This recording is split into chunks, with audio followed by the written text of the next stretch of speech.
এয়া দেখিছে ভক্তবন ৰাইজ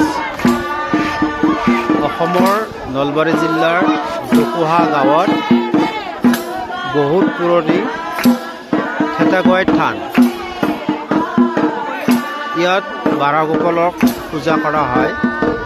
ইয়াত হাজাৰ হাজাৰ মানুহৰ সমাগম হয়। এইডাল কদম গছ, পুৰণি আখ্যামতে কদম গছৰ তলতে শ্ৰীকৃষ্ণই গৰু চাৰে বুলি প্ৰবাদ আছে। ইয়াত বিশেষকৈ সৰু ল'ৰা ছোৱালীৰ যদি কিবা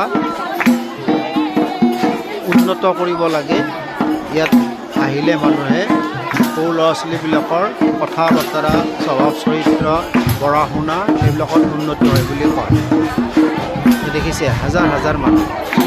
ইয়াত মানুহে ভোগ বিতৰণ নকৰে, নিজে নিজে ভোগৰ সামগ্ৰী আনিলে ইয়াত ভোগ বনাব পাৰে। কেম্পাছটো বহুত ডাঙৰ হয়।